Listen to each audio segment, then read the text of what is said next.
Emmanuel Macron est au pied du mur.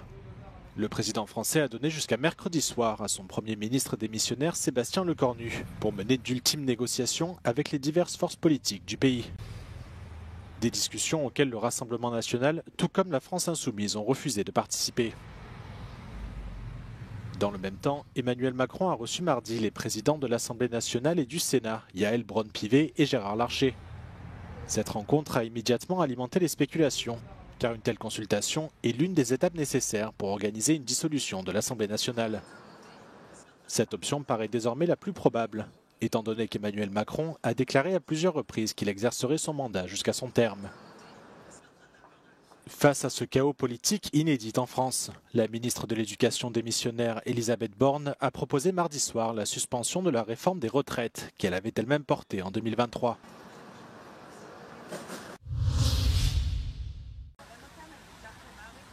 Les Israéliens se sont rassemblés par milliers à Tel Aviv et à Jérusalem mardi pour marquer le deuxième anniversaire des attentats du 7 octobre 2023. Ce jour-là, des membres du Hamas ont fait irruption dans le sud d'Israël, tuant environ 1200 personnes et ramenant 251 otages à Gaza. 2 ans plus tard, 47 d'entre eux sont toujours aux mains du groupe palestinien, mais seule une vingtaine serait encore en vie. 2 years ago, my aunt was murdered outside her house in Kibbutz Be'eri, and my cousin was taken hostage to Gaza. 11 months later, she was executed by Hamas. Le 7 octobre 2023, près de 400 participants au festival de musique Nova ont été tués ou enlevés. Les familles des victimes ont marqué une minute de silence à 6h29, l'heure exacte à laquelle le Hamas a lancé son attaque contre le festival. Au cours des 2 dernières années, le site est devenu un lieu de mémoire en hommage aux victimes des attentats. הפתיעו אותנו בסדר, בצד אמרו להם שבאים מחבלים, אבל כבר בא מטוס, ראו אנשים, ראו מחבלים, אף אחד לא עשה כלום. Cette commémoration coïncide avec le début des négociations entre Israël et le Hamas en Égypte. Les familles des derniers otages israéliens espèrent que le plan de paix de Donald Trump permettra enfin à leurs proches de rentrer chez eux.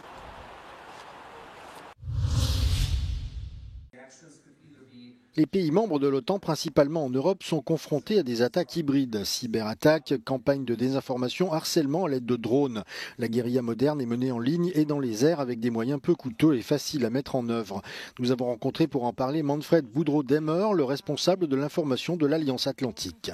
So the war of the future is no longer a kinetic war on the battlefield as we know it historically. There is always going to be a cyber aspect to it. There's a hybrid aspect to it, and that we're spending a lot of time, a lot of energy, and a lot of effort in preparing ourselves as best as we can for this hybrid war of the future. Au cours des dernières semaines, l'OTAN s'est concentrée sur l'interception de drones russes et la prévention d'incursions illégales en Europe. We're now specifically focusing on the drone threat. That has also been a discussion at the EU level on how to build a drone wall, how to do different things with drones. And I think we will see that from now into the future. There's always going to be a step up in technology on the other side, and that is something that we would have to meet and that we would have to think about and constantly prepare and be better at what we do in defending the alliance. Is it easy to coordinate all these different states to have a common strategy? Is it easy? I think that's a great question because it's 32 allies united in one goal of really guaranteeing safety and security for 1 billion people on the planet, the people that live in the allied nations. There is a lot of differences geographically. You mentioned Greece and the strategic place that Greece holds when it comes to maritime. Every ally has got a specific profile as far as geography is concerned and needs and different things. So what makes it much easier, I would say, in harmonizing the different approaches in the nations is that we are united under one goal, and that is to keep the alliance safe. Les dirigeants européens travaillent à la construction d'un mur anti-drone sur le flanc oriental du continent afin de contrer les incursions de ces engins dans l'espace aérien de l'OTAN.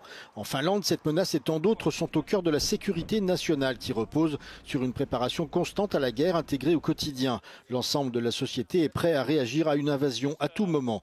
Le réseau finlandais d'abris nucléaires et d'abris anti-atomiques est très étendu et il y a suffisamment de place pour une population de plus de 5,5 millions d'habitants. This is an example of the Finnish comprehensive security model. It's one of 50,000 underground bedrock shelters all across Finland. This one here in the centre of Helsinki is 20 metres underground. It has strong bomb blast protection and at its peak can hold 6,000 people, but it means that each person would have less than 1 metre squared each in a time of war.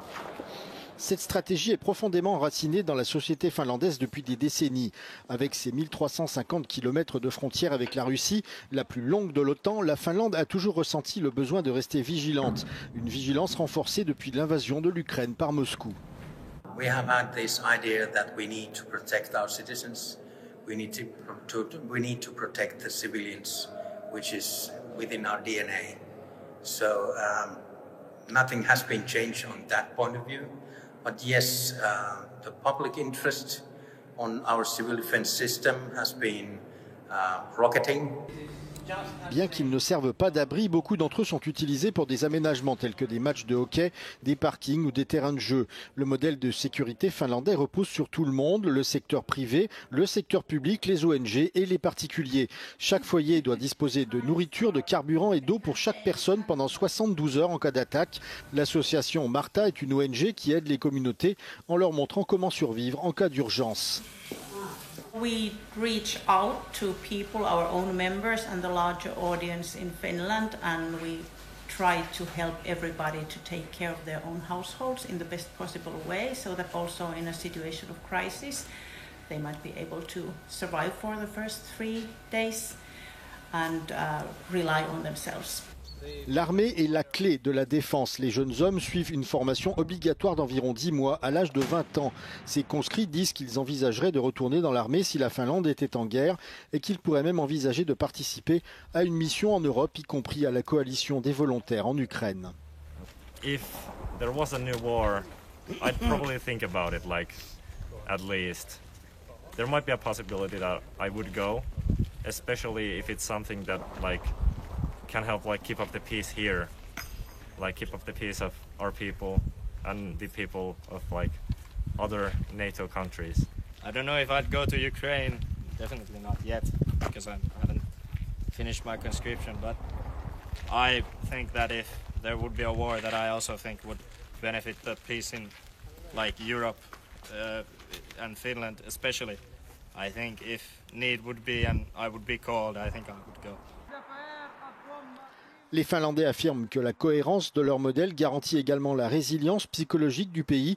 Ils affirment que quoi qu'il arrive, il n'y a pas lieu de paniquer. Tout est prêt.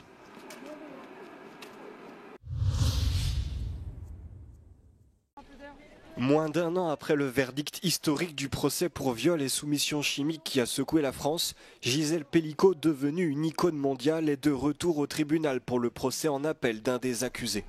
Cet ex-ouvrier du bâtiment de 44 ans, condamné à 9 ans de prison en décembre dernier, nie avoir eu l'intention de violer la septuagénaire et affirme avoir été piégé par le manipulateur Dominique Pelicot. Depuis ce lundi, il est jugé à Nîmes pour viol aggravé et risque jusqu'à 20 ans de réclusion. Lui assure avoir cru participer au jeu consenti d'un couple libertin et affirme n'avoir jamais su qu'elle était droguée. Un argumentaire contesté par le chef d'enquête qui a déclaré que l'accusé avait pleinement conscience de l'état de la victime. Toute personne qui voit les vidéos le comprend immédiatement, a-t-il ajouté ce mardi, précisant que si Dominique Pelicot a pu être un peu directif, il n'y a aucune contrainte physique, aucune menace comme l'affirme l'accusé. Gisèle Pelicot est entrée dans le palais de justice sous escorte policière, souriante, serrant la main de ses soutiens venus en nombre l'accompagner dans cette nouvelle épreuve. Alors que le procès de l'année dernière s'était étendu sur 4 mois, celui-ci ne devrait pas durer plus de 4 jours. Le verdict devrait être rendu ce jeudi.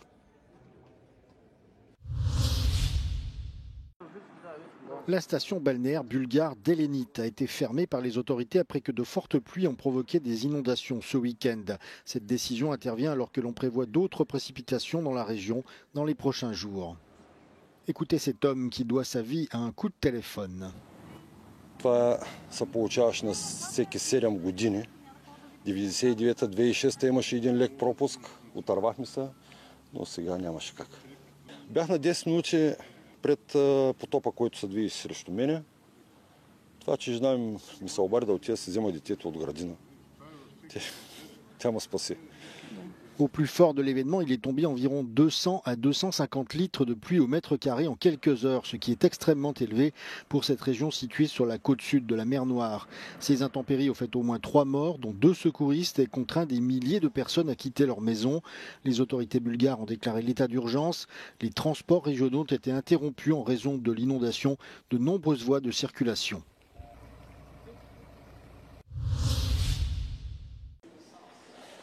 Les lauréats du Nobel de physique étaient annoncés ce mardi. 3 scientifiques d'universités américaines ont remporté le prix 2025 pour leurs travaux sur la mécanique quantique. Parmi eux, un Français, Michel Devoret, professeur émérite de physique appliquée à l'université de Yale, qui partagera le prix prestigieux avec John Clark, un physicien britannique qui enseigne à l'université de Berkeley, et John Martinis, professeur émérite américain à l'université de Santa Barbara.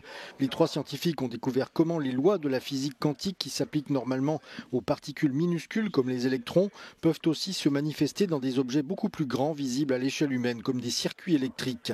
Ces travaux ouvrent la voie à des technologies de pointe comme les ordinateurs quantiques qui pourraient transformer notre quotidien. Clark, Devoret et Martinis iront chercher leur prix à Stockholm en décembre prochain et se partageront une somme d'environ 1 million d'euros.